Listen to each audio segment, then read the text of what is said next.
Hello class, स्वागत है आप सबका 12th की नेक्स्ट क्लास में। आज हम लोग नया चैप्टर स्टार्ट कर रहे हैं। इसका नाम है आपका संधारित्र तथा परावैद्युत। ठीक है, इसके पहले हम लोगों ने वैद्युत को पढ़ा था। आपका नया चैप्टर जो है वो आपका संधारित्र तथा परावैद्युत। इसमें किस तरीके से क्या क्या चीज़ें हैं वो हम लोग आज पढ़ेंगे। देखिए, सबसे पहले तो इसमें हम लोग दो चीज़ें समझ लेते हैं। यहाँ पर संधारित्र होता क्या है, उसकी उत्पत्ति कहाँ से होती है। तो संधारित्र में दो चीज़ें आपको डेफिनेशन मैंने यहाँ पे लिखी है, दो परिभाषाएं लिखी हैं यहाँ पर। एक है आपका चालक और एक है आपका विद्युत रोधी। चालक क्या होता है? चालक का मतलब होता है कि कोई भी एक ऐसा पदार्थ जिसमें विद्युत धारा आसानी से प्रवाह हो सके। कोई भी ऐसा चालक, कोई भी ऐसा पदार्थ जिसमें विद्युत धारा आसानी से प्रवाह हो सके, वही आपका एक चालक कहलाता है। जैसे कि कोई भी धातु, जैसे कि लोहा या एल्युमिनियम या पारा या कुछ भी आप कोई भी धातु लेंगे तो वो एक चालक का कार्य करेगा। मतलब कि उसमें आपके जो धारा है, जो विद्युत धारा है, वो एक समांतर बहेगी। ठीक, उसी प्रकार से आपका दूसरे प्रकार के पदार्थ आते हैं, वो होते हैं विद्युत रोधी, यानी कि जिनको हम लोग कुछ चालक भी बोलते हैं, अचालक भी बोलते हैं, कुछ भी बोल सकते हैं। विद्युत रोधी जो होते हैं उसमें क्या होता है, विद्युत रोधी में किसी भी प्रकार की कोई वैद्युत धारा नहीं होती है। अच्छा, इसका कारण क्या होता है? इसका कारण होता है विद्युत प्रवाह का जो फ्लो है वो उसके कारण होते हैं मुक्त इलेक्ट्रॉन। ठीक है, मुक्त इलेक्ट्रॉन के कारण आपके विद्युत धारा किसी भी चालक में या अचालक में मुमकिन या नामुमकिन होती है। जो चालक होते हैं ना बेटा, उसमें मुक्त इलेक्ट्रॉन की उपस्थिति होती है और मुक्त इलेक्ट्रॉनों की वजह से ही आप किसी भी चालक में विद्युत धारा का प्रवाह करा सकते हैं। अगर विद्युत रोधी में, विद्युत रोधी का ये प्रॉपर्टी होती है कि विद्युत रोधी में आपके मुक्त इलेक्ट्रॉन प्रेजेंट नहीं होते हैं। तो अगर प्रेजेंट नहीं होंगे तो उसमें कोई भी प्रकार की विद्युत धारा प्रवाह नहीं होगी। ठीक, ये इनका कारण होता है।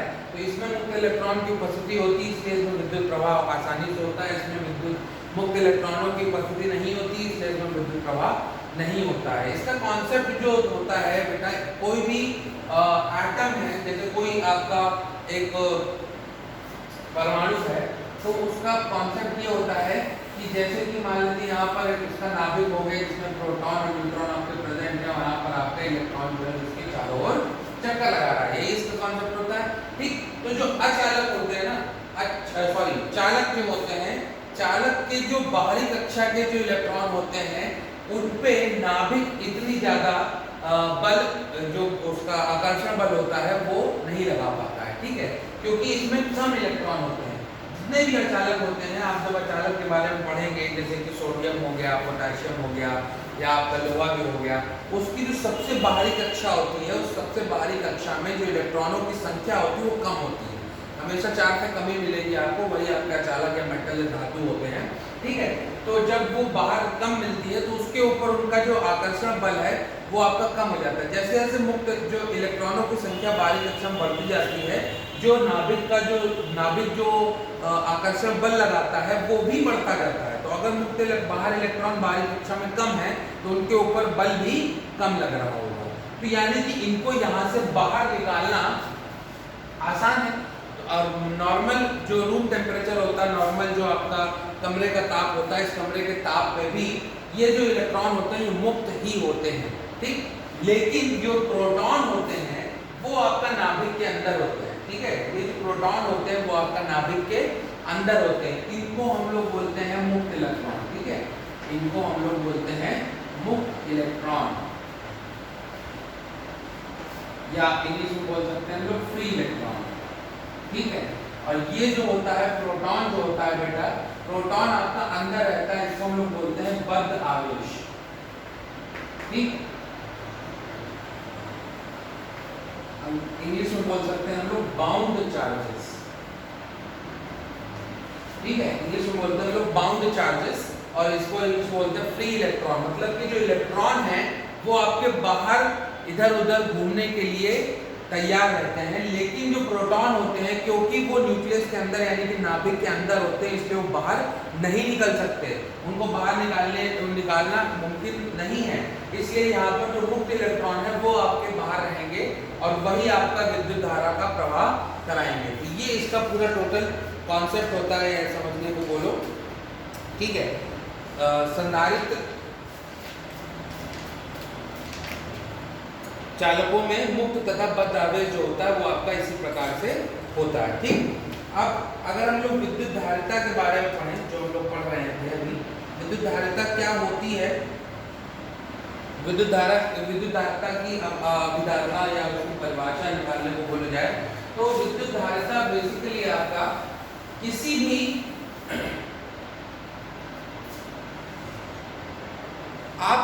भी चालक पर, ठीक है, क्योंकि ये जो होते हैं, जो चैप्टर का नाम है संधारित्र और परावैद्युत, ये जो विद्युत रोधी होते हैं उन्हीं को हम लोग परावैद्युत भी बोलते हैं। अब चाहे वो रबड़, लकड़ी, कांच, ग्लास कुछ भी हो, यही आपका अचालक जो होंगे वही आपके परावैद्युत कहलाते हैं। तो विद्युत धारिता का मतलब क्या होता है? विद्युत धारिता आपका किसी भी जो चालक है, आप जब उसको कोई भी चार्ज दोगे या आवेश दोगे तो उसके विभव में थोड़ा बहुत परिवर्तन आएगा, ठीक है, नहीं समझे? अगर आप किसी भी चालक को कोई चार्ज दोगे तो उसके विभव में परिवर्तन आएगा ना। मान लेते हैं कि हम लोग ने Q चार्ज दिया, माना Q आवेश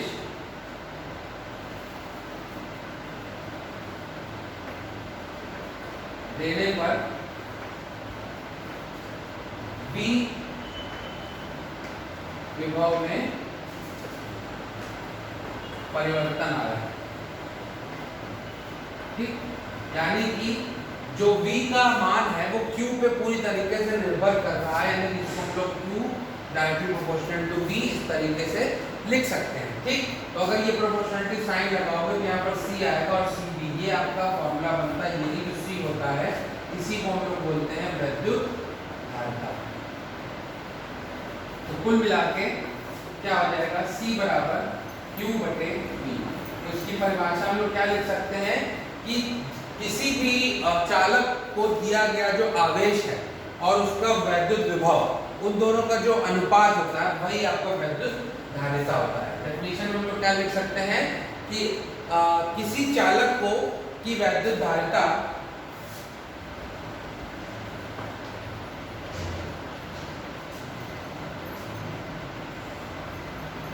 चालक की वैद्युत धारिता, चालक को दिए गए आवेश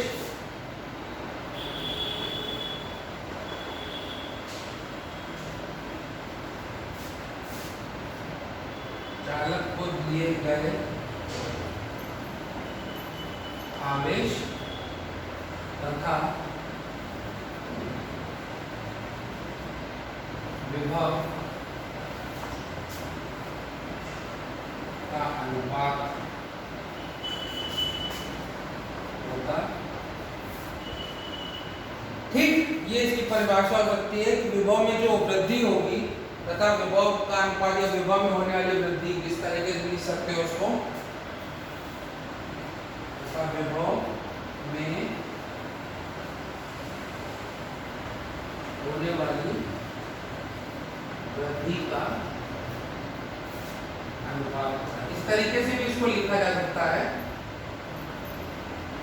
क्योंकि आप जितना आवेश देंगे उतना उसमें विभव में उसकी वृद्धि होगी, तो वृद्धि होगी तो उन्हीं दोनों का अनुपात होगा, वही आपका वैद्युत धारिता कहलाता है। अगर इसका मात्रक निकालें तो मात्रक इसका कितना हो जाएगा वैद्युत धारिता का? Q का मात्रक क्या होता है बेटा? कूलम, और उसका होता है वोल्ट। तो यहाँ पर आ जाएगा और इसको हम लोग फैराड से भी डिनोट करते हैं, ठीक है। फैराड से डिनोट करते हैं, 1 फैराड जो होता है, 1 फैराड बराबर 1, और Q हो गया तुम्हारा कूलम प्रति वोल्ट। ये इसका यूनिट होती है, मात्रक होता है। विमा की बात करें अगर इसकी, तो विमा इसकी निकालनी पड़ेगी।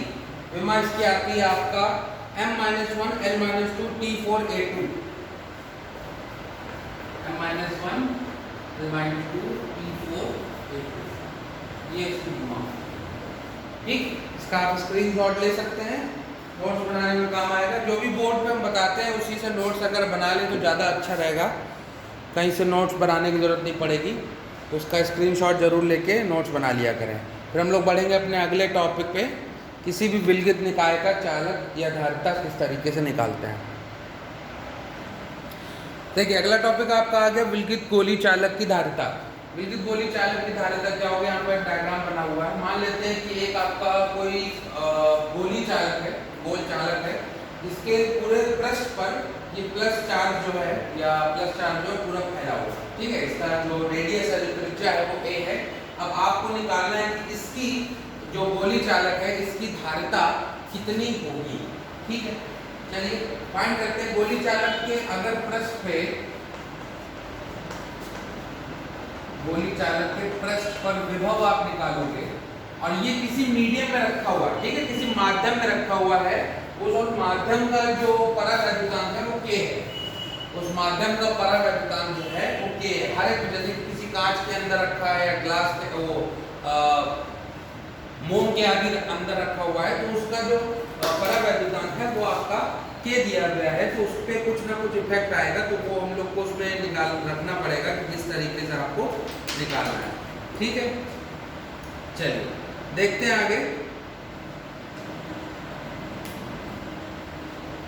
तो गोली चालक के पृष्ठ पर जो विभव होगा या वैद्युत विभव होगा वो किस तरीके से निकलेगा, V = 1/4πε0 Q/K A आ जाएगा यहाँ पे, क्योंकि यहाँ पर किसी माध्यम में रखा हुआ है, इसलिए माध्यम के यहाँ पर K आ गया है। ठीक, अगर हम लोग धारिता निकाली थी, तो धारिता के लिए क्या आपने सूत्र पढ़ा था, C = Q × V। तो अगर धारिता निकालोगे तो क्या हो जाएगा, Q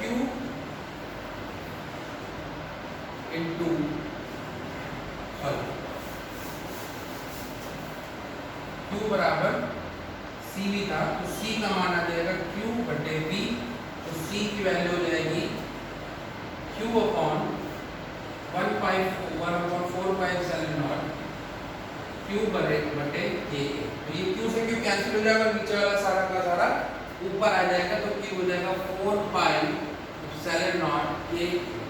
ये आपका आएगा किसी भी, अब देखिए यहाँ पर 4πε0 K, ये सब आपके क्या है, एक नियतांक है। यानी कि जो विद्युत धारिता है वो किस पे डिपेंड कर रही है, उस गोले के त्रिज्या पर। गोले की त्रिज्या पर जो भी धारिता, किसी भी गोली पृष्ठ की जो धारिता होगी वो किस पर निर्भर करेगी बेटा, उसके त्रिज्या पर। यानी जितना चार्ज आप, जितना ज्यादा आप बड़ा गोला लेंगे उसी हिसाब से उसमें आप चार्ज को स्टोर, उसी हिसाब से आप उसमें आवेश को स्टोर कर सकते हैं वो, और उसकी वैल्यू निकाल सकते हैं। अगर हम लोग K का मान 1 ले लें तो ये आपका C0 आ जाएगा, और C0 की वैल्यू हो जाएगी 4πε0 A। और इन दोनों का रेशियो निकालोगे अगर C/C0 तो वो आएगा आपका K। ठीक, यानी कि इसको किस तरीके, C0 जो है, यानी C0 जो है वो है आपका चालक की धारिता वायु में। C0 है वो है आपका, C जो है वो है चालक की धारिता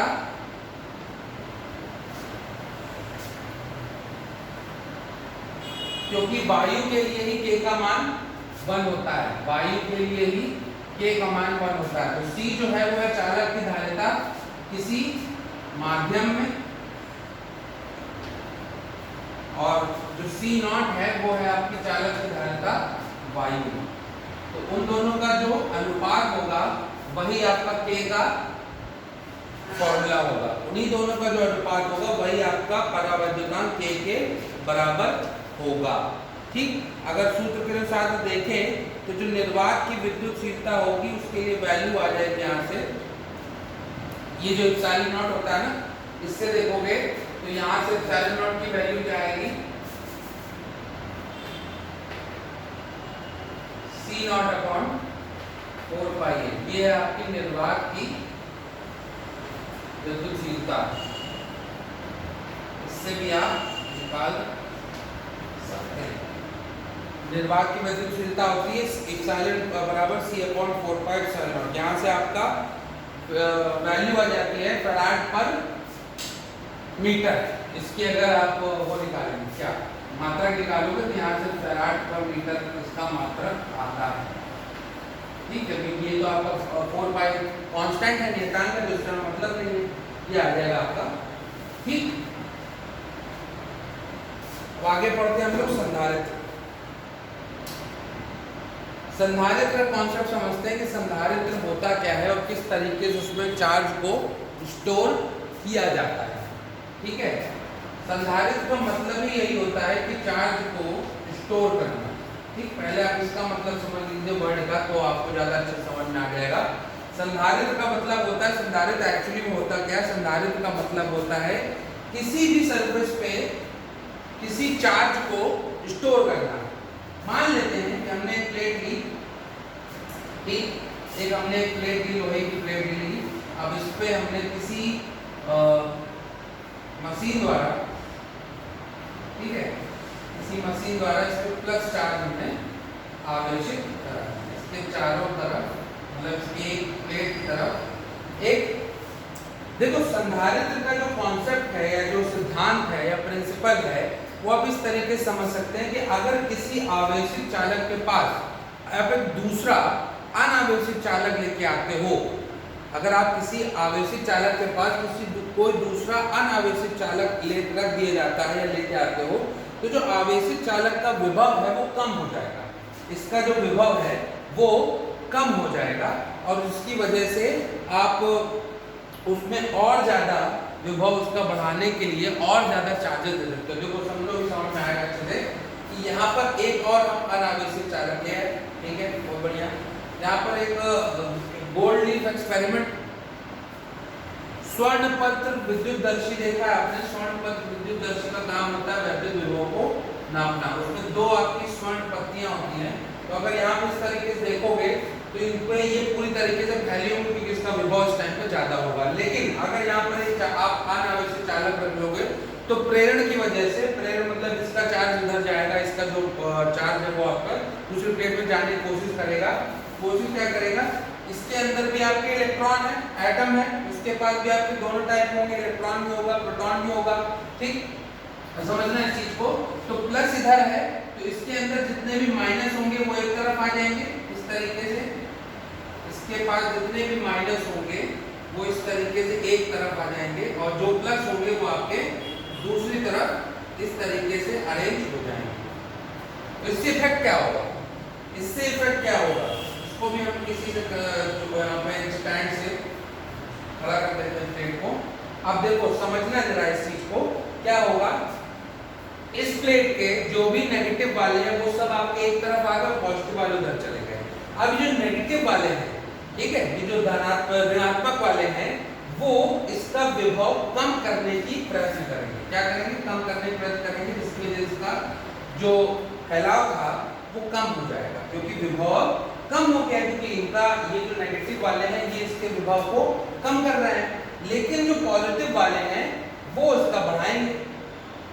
जो पॉजिटिव वाले हैं वो इसका बढ़ाते रहेंगे, ठीक है, क्योंकि ये आपके सेम है तो ये इनका विभव को बढ़ाएंगे, प्लस वाले नेगेटिव वाले इसका विभव को कम करेंगे। लेकिन इनका इफेक्ट जो है, जो नेगेटिव वाले उनका ज्यादा पड़ेगा। क्यों ज्यादा पड़ेगा, क्योंकि ये पास में है ना, ये वाले जो है वो पास में इस प्लेट के, ये वाले बहुत पास में नहीं, लेकिन इसके कंपैरिजन में तो पास में। अगर इससे आप तुलना करेंगे तो इन वाले की कंपैरिजन में ये वाले हैं, तो इसका प्रभाव ज्यादा इस पे पड़ेगा। ठीक, तो अगर इसका विभव कम हो जाएगा यानी कि हम इसको और ज्यादा चार्ज दे सकते हैं, और ज्यादा इसमें हम लोग आवेश भेज सकते हैं ताकि इसका, तो यानी कि अब इसमें हो क्या रहा है एक्चुअली में, इसमें ये हो रहा है कि इसमें और ज्यादा चार्ज देने पर इसमें चार्ज और ज्यादा स्टोर हो रहा है। ठीक है ना, और ज्यादा अगर यहाँ पर विभव में कमी आती जा रही है, जितना ज्यादा देते जाओगे विभव कम होता जाएगा, इसलिए इसमें आप देते ही रहोगे। ठीक है, बैटरी को चार्ज करना, संधारित्र मतलब बैटरी या कैपेसिटर, इसको इंग्लिश में हम लोग कैपेसिटर बोलते हैं। तो इसको चार्ज करने का मतलब क्या हो गया है कि आप इसको चार्ज देते ही जा रहे हो, देते ही जा रहे हो, क्योंकि इसका विभव कम है। जब विभव फुल हो जाएगा तब ये अपना 100% बैटरी जैसे हो गई तो विभव उसका फुल हो गया। ठीक।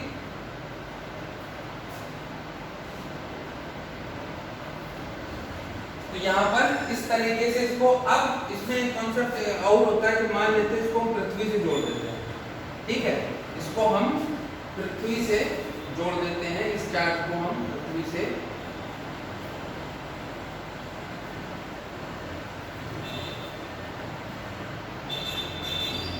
जोड़ देते हैं। तो ये जो प्लस चार्ज है वो सब कहाँ जाएंगे बेटा, ये सब नीचे चले जाएंगे, यानी कि इसका विभव और ज्यादा कम हो जाएगा। कम हो जाएगा कि नहीं हो जाएगा। अब इसका अगर ये सारे प्लस जो हैं वो चले गए पृथ्वी में, समा गए, ठीक, अब उसमें समा गए, यानी कि इसका विभव जो है वो बहुत ही कम हो जाएगा, बहुत ही कम हो जाएगा, यानी कि इसका धारिता जो है वो और ज्यादा बढ़ जाएगी। धारिता जो है वो और ज्यादा बढ़ जाएगी, इसको और ज्यादा हम लोग चार्जेस दे सकते हैं, यानी कि और ज्यादा चार्जेस स्टोर कर सकते हैं। तो बेसिकली संधारित्र है क्या, संधारित्र का मतलब हो गया कि किसी भी आकार के दो ऐसे चालकों का युग्म जो कि एक दूसरे के समीप हो और तथा जिन पर बराबर व विपरीत आवेश हो, इन चालकों को संधारित्र कहते हैं। तो संधारित्र की अगर डेफिनेशन लिखनी होती है तो आप लोग वही लिख सकते हैं, और धारिता क्या होगी जो हम लोग ने पढ़ा, C बराबर Q/V। अगर इसकी धारिता निकालोगे तो वही होती है C बराबर Q/V, उसमें कोई भी अलग चीज नहीं है, तो C बराबर Q/V होता है, ये संधारित्र का होता है। अब अगर इसका एक स्क्रीनशॉट ले लो, फिर आगे हम लोग जरा इसके कारणों पे बढ़ते हैं। हाँ ठीक है,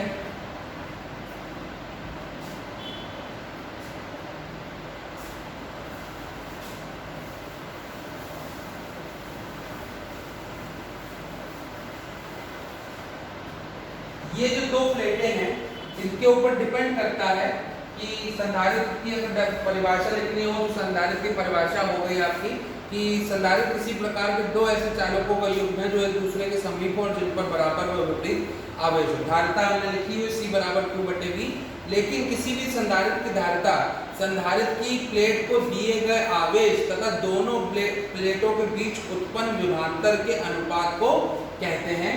ये धारिता इसके हो गए, ठीक। अब संधारित्र की धारिता को प्रभावित करने वाले कुछ कारक होते हैं, ठीक है। धारिता को प्रभावित करने वाले कारक, तो सबसे पहला होता है आपका प्लेटों का क्षेत्रफल। ये जो आपने प्लेट लगाई ना, इसका क्षेत्रफल। अब सोचो कि क्षेत्रफल बढ़ा दोगे तो चार्ज ज्यादा स्टोर हो सकता है ना। अगर क्षेत्रफल यहाँ पर प्लेट हम अगर बड़ा कर देते हैं, प्लेट हमने दो बड़ी बड़ी प्लेटें लेनी तो और भी चार्ज आप इसमें लगा सकते थे कि नहीं, और विभव में कमी हो जाती कि नहीं हो जाती। तो यानी कि जो धारिता है वो किस पर डिपेंड कर रही है, उनके प्लेटों के क्षेत्रफल के अनुक्रमानुपाती है। यानी कि पहला पॉइंट क्या हो गया, C is directly proportional to A। क्या इसको लिख सकते हो कि संधारित्र की धारिता प्लेटों के क्षेत्रफल के अनुक्रमानुपाती है, ठीक है। दूसरा पॉइंट होता है इनके बीच जो परावैद्युतांक रखा है, इनके बीच जो मीडियम रख दिया गया है या उनके बीच की जो दूरी होती है, दूरी अगर बढ़ा दोगे तो फिर चार्ज कम हो जाएगा, क्योंकि फिर विभव का डायरेक्ट उस पर अभी तुमको यहाँ पे बताया था पार्टी कि यहाँ पर इनकी दूरी पास में है तो ये इन पर डायरेक्ट इफेक्ट डाल रहे हैं, ठीक। लेकिन अगर दूरी बढ़ा दोगे तो डायरेक्ट इफेक्ट नहीं डाल पाएंगे। तो C जो है वो प्लेटों के बीच की दूरी के व्युत अनुक्रमानुपाती होता है, ठीक। अगर दूरी बढ़ेगी तो धारिता कम होगी। तीसरा पॉइंट, इनके बीच के परावैद्युतांक पे अनुक्रमानुपाती होता है, यानी कि इनके बीच में कौन सा मीडियम रखा हुआ है। धारिता दोनों प्लेट के बीच स्थित माध्यम पर निर्भर करती है और परावैद्युत माध्यम होने पर बढ़ जाती है। अगर कोई परावैद्युत माध्यम होगा तो उसमें बढ़ जाएगी, क्योंकि वो कंडक्शन यानी कि वो फ्लो एक जगह से दूसरी जगह नहीं होगा, ठीक। कोई अगर इसके बीच में हमने एक ग्लास की रॉड रख दी तो फिर वो अलग तरीके से बिहेव करेगी, वो हम लोग देखेंगे अगले डेरिवेशन में, अगले पॉइंट में कि किस तरीके से उनकी धारिता पे क्या इफेक्ट पड़ेगा। लेकिन ये 3 पॉइंट आप याद रखिएगा कि किस तरीके से धारिता जो है वो प्लेटों के बीच के ऊपर निर्भर करती है, ठीक, इसके बाद आप अगला टॉपिक है जो है आपका कि अगर हम लोग कोई इन प्लेटों के बीच में कोई परावैद्युत रख देते हैं तो वो किस तरीके से आता है। ठीक, तो अभी के वीडियो लेक्चर में इतना ही हम लोग पढ़ेंगे। इसके बाद अगर टॉपिक हम लोग अगले वीडियो लेक्चर में देखेंगे, आप इसके नोट्स बना सकते हैं, स्क्रीनशॉट लेके आप नोट्स बना दिए, बाकी आपको जो पिछला PDF था उसमें नोट्स मिल जाएंगे।